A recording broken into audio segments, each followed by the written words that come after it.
എവിടെ തെറ്റ് കണ്ടാലും ആരെയും പേടിക്കാതെ അതിനെ എതിർക്കുകയും ശരി കണ്ടാൽ മുന്നും പിന്നും നോക്കാതെ അതിനെ പ്രശംസിക്കുകയും ചെയ്യുന്ന ഒരു വ്യക്തിയാണ് പ്രതിപക്ഷ നേതാവ് വി.ഡി. സതീശൻ.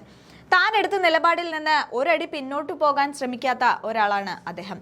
കഴിഞ്ഞ ദിവസം ശബരിമലയിലെ സ്വർണ്ണ കവർച്ചയുമായി ബന്ധപ്പെട്ട് കടകംപള്ളി സുരേന്ദ്രനെ പ്രത്യേക അന്വേഷണ സംഘം ചോദ്യം ചെയ്തത് വലിയ രാഷ്ട്രീയ ചർച്ചകൾക്കാണ് വഴി തുറന്നിരിക്കുന്നത്. കടകംപള്ളിയെ ചോദ്യം ചെയ്യാൻ വൈകിയത് സർക്കാരിന്റെ ബോധപൂർവമായ ഇടപെടൽ മൂലമാണെന്നാണ് പ്രതിപക്ഷ നേതാവ് വി.ഡി. സതീശൻ ആരോപിക്കുന്നത്. തെരഞ്ഞെടുപ്പ് സമയത്ത് ചോദ്യം ചെയ്യൽ നടന്നാൽ അത് CPM-ന് രാഷ്ട്രീയമായി വലിയ ക്ഷീണമുണ്ടാക്കുമെന്ന ഭയമാണ് ഇതിന് പിന്നിലെന്നും അദ്ദേഹം പറഞ്ഞു. അന്വേഷണം മന്ദഗതിയിലാണെന്ന കോടതിയുടെ കടുത്ത വിമർശനത്തിന് പിന്നാലെയാണ് ഇപ്പോൾ ചോദ്യം ചെയ്യൽ നടന്നത്. കേസിലെ പ്രധാനിയായ ഉണ്ണികൃഷ്ണൻ പോറ്റിയുമായി കടകംപള്ളി സുരേന്ദ്രന് അടുത്ത ബന്ധമുണ്ടെന്നും ദേവസ്വം ബോർഡ് ഭാരവാഹികളുമായി പോറ്റിയെ ബന്ധിപ്പിക്കുന്നതിൽ മന്ത്രിക്ക് പങ്കുണ്ടെന്നും വി.ഡി. സതീശൻ ആരോപിക്കുന്നുണ്ട്. ചോദ്യം ചെയ്യൽ വിവരം രഹസ്യമാക്കി വെച്ചതിനെയും അദ്ദേഹം ചോദ്യം ചെയ്തു. എത്ര ഒളിച്ചു വെക്കാൻ ശ്രമിച്ചാലും സത്യം ഒരിക്കൽ പുറത്തു വരുമെന്നും മുഖ്യമന്ത്രിയുടെ ഓഫീസ് സമ്മർദ്ദം ചെലുത്തുന്നത് അവസാനിപ്പിച്ചാൽ പ്രത്യേക അന്വേഷണ സംഘത്തിന് നീതിപൂർവ്വം പ്രവർത്തിക്കാൻ കഴിയുമെന്നും അദ്ദേഹം കൂട്ടിച്ചേർത്തു. അയ്യപ്പന്റെ സ്വർണം കവർന്ന കേസിൽ 3 CPM നേതാക്കൾ ഇപ്പോൾ ജയിലിലാണ്. എന്നിട്ടും അവർക്കെതിരെ പാർട്ടി നടപടിയെടുക്കാത്തത് എന്തുകൊണ്ടാണെന്ന് സതീശൻ വീണ്ടും ചോദിച്ചു പോവുകയാണ്. ജയിലിലുള്ളവർക്കെതിരെ നടപടിയെടുത്താൽ അവൻ ഉന്നതരായ മറ്റു പല നേതാക്കളുടെയും പേരുകൾ വെളിപ്പെടുത്തുമെന്ന ഭയമാണ് CPM-നെ പിന്നോട്ടടിക്കുന്നത്.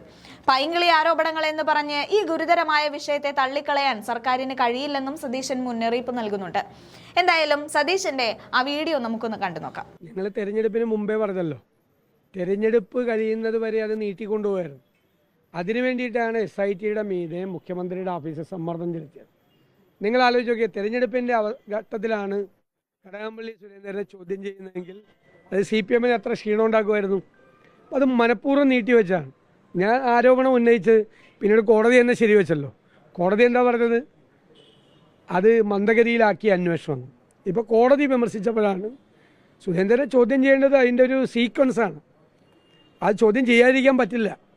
കാരണം അദ്ദേഹത്തിന് ബന്ധമുണ്ട്, ഉണ്ണികൃഷ്ണൻ പോറ്റിയായിട്ട് ബന്ധമുണ്ട്. ഉണ്ണികൃഷ്ണൻ പോറ്റിയെ ദേവസ്വം ബോർഡ് പ്രസിഡന്റിനെയും മെമ്പർമാരെയുമായി ബന്ധപ്പെടുത്തിയതിൽ കടകംപള്ളി സുരേന്ദ്രന് പങ്കുണ്ട്. അപ്പോൾ അത് കൃത്യമായിരിക്കുകയാണ്. എന്നിട്ട് എന്തിനാണ് ഇവർ ഒളിച്ചു വെച്ചത്? 27-ാം തീയതി അല്ലേ? എന്നാണിത് ചോദ്യം ചെയ്തത്? എന്തിനാണ് ഇത് രഹസ്യമാക്കി വെച്ചത്? ഇതിന് രഹസ്യത്തിൻ്റെ കാര്യമൊന്നുമില്ലല്ലോ. എന്തിനാണ് എല്ലാവരും ചേർന്ന് ഇത് രഹസ്യമാക്കി വെച്ചത്? ഇപ്പോൾ പുറത്തു വരുമല്ലോ. എന്തായാലും എത്ര ഒളിച്ചു വയ്ക്കാൻ ശ്രമിച്ചാലും ചോദ്യം ചെയ്തൊക്കെ പുറത്തു വരുമല്ലോ. തുടർ നടപടികൾ ഉണ്ടാകട്ടെ. SIT ഞാൻ പറഞ്ഞല്ലോ, ഞാൻ അവസാനം വരെ SIT-യെ തള്ളി പറഞ്ഞില്ല. SIT-യുടെ മീതെ മുഖ്യമന്ത്രിയുടെ ഓഫീസ് സമ്മർദ്ദം ചെലുത്താണ് എന്ന് മാത്രമേ പറഞ്ഞുള്ളൂ. ഇപ്പോഴും SIT-യിൽ വിശ്വാസമുണ്ട്. അവർ ഭംഗിയായി ഈ കാര്യങ്ങൾ ചെയ്ത് പൂർത്തിയാക്കട്ടെ. അതിൻ്റെ അകത്ത് മുഖ്യമന്ത്രിയുടെ ഓഫീസ് ഇടപെടാതിരിക്കുക, അതാണ് പറയാനുള്ളത്. ദേവസ്വം ബോർഡ് തീരുമാനിക്കേണ്ട കാര്യങ്ങൾ മന്ത്രി അറിയേണ്ട കാര്യമില്ല, ബോർഡ് സ്വതന്ത്രമായി തീരുമാനിക്കുന്നതാണ്. അതിലെത്രത്തോളം നമുക്ക് ശബരിമലയിലെ എല്ലാ കാര്യങ്ങളിലും ഗവൺമെൻറ് കൂടി ഇടപെടാറുണ്ട്, എല്ലാവർക്കും അറിയാം. അല്ലാതെ എല്ലാ അമ്പലങ്ങളുടെയും കാര്യത്തിൽ ഗവൺമെൻറ് ഇടപെടാറില്ല, അത് സത്യമാണ്. പക്ഷെ ശബരിമലയിലെ കാര്യങ്ങളിൽ ഗവൺമെൻറ് ഇടപെടാറുണ്ട്. ഉണ്ണികൃഷ്ണൻ പോറ്റിയുമായിട്ട് വളരെ അടുത്ത ബന്ധം കടകംപള്ളി സുരേന്ദ്രനുണ്ട്. അത് ഇപ്പോൾ പുറത്തു വന്നിട്ടില്ല. ഇപ്പോൾ ആരൊക്കെയാണ് ജയിലിലായിരിക്കണം? 3 CPM നേതാക്കളാണ് ജയിലിലായിരിക്കുന്നത്. ഒരു ദേവസ്വം ബോർഡ് പ്രസിഡന്റും 2 CPM നേതാക്കളും. 3 CPM നേതാക്കൾ ജയിലിലാണ്. എന്നിട്ട് എന്താ എം ഗോവിന്ദൻ പറയുന്നത്? ഒരാൾക്കെതിരെ നടപടിയെടുക്കില്ല അല്ലേ? പൈങ്കിളിയാണെന്ന്. ശബരിമലയിലെ അയ്യപ്പൻ്റെ സ്വർണം കട്ടെടുത്തത് പൈങ്കിളിയാണോ? പൈങ്കിളി ആരോപണമാണോ? തലക്കെട്ട് വരുമെന്ന്.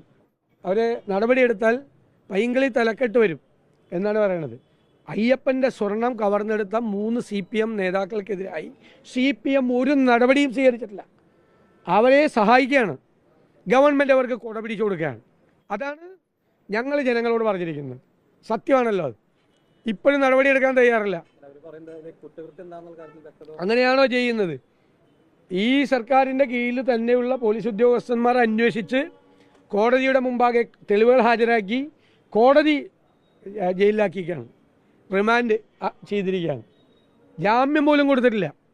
എന്നിട്ട് അങ്ങനെയാണോ ചെയ്യുന്നത്? ഒരു പാർട്ടി ചെയ്യുന്നത് അങ്ങനെയാണോ? അല്ല, എന്നാ പിന്നെ ആരോപണ വിധേയനായ MLA പാർട്ടി പുറത്താക്കണം എന്നിവർ ബഹളമുണ്ടാക്കി എന്തിനാ? അവർ പറഞ്ഞിട്ടൊന്നുമല്ല പുറത്താക്കിയത്, ഞങ്ങളുടെ നടപടിയാണ്. അപ്പോൾ ഓരോന്നിലും ഇരട്ടത്താപ്പാണ്. ഇതിൽ കുറ്റം തെളിഞ്ഞു വരട്ടെ എന്ന് പേടിയാണ്. കൂടുതൽ നേതാക്കളുടെ പേര് ജയിലിൽ ആയേക്കണവർ റിമാൻഡ് ചെയ്തവർ പറയും അവർക്കെതിരെ നടപടിയെടുത്താൽ. അവർക്കെതിരെ നടപടിയെടുക്കാൻ CPM-ൻ്റെ മുട്ടുവരയ്ക്കും നേതാക്കന്മാരുടെ. കാരണം അവർക്കെതിരായി നടപടിയെടുത്താൽ അവർ ഇതിനേക്കാൾ വലിയ നേതാക്കന്മാരുടെ പേര് പുറത്തു പറയും. അതാണ് പേടി. എല്ലാവർക്കും അറിയാം കാര്യം എന്താണെന്നറിയാം. പൈങ്കിളിയൊന്നുമല്ല, കാര്യം പേടിച്ചിട്ടാണ്. ആരുടെയൊക്കെ പേര് പറയുന്നറിയില്ല, ആരൊക്കെ ഈ ഷെയർ കൈപ്പറ്റിയിട്ടുണ്ടെന്നറിയില്ല, ഈ പണത്തിൻ്റെ എവിടെ ചെന്ന് നിൽക്കുമെന്ന് അറിയില്ല.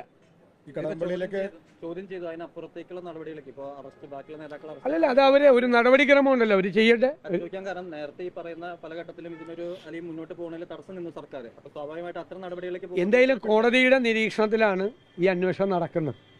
അപ്പോൾ കോടതി കൂടി നിരീക്ഷിക്കട്ടെ എന്തെല്ലാം തെളിവുകളാണ് ഇദ്ദേഹത്തിൻ്റെ കയ്യിൽ നിന്ന് കിട്ടിയിരിക്കുന്നത്. എന്തായാലും ഇദ്ദേഹത്തിനെതിരായി മൊഴി കൊടുത്തിട്ടുണ്ട് വേറെ ആളുകൾ, ഒരു സംശയം വേണ്ട. അത് മൊഴി പകർപ്പുകൾ പുറത്തു വരുമ്പോൾ മനസ്സിലായിക്കോളും. മൊഴി കൊടുത്തിട്ടുണ്ട്. ഒരാൾ നിഷ്കളങ്കരല്ല, ഇവരാരും നിഷ്കളങ്കരല്ല, ഇവരാരും. അദ്ദേഹത്തിന് പങ്കുണ്ട്.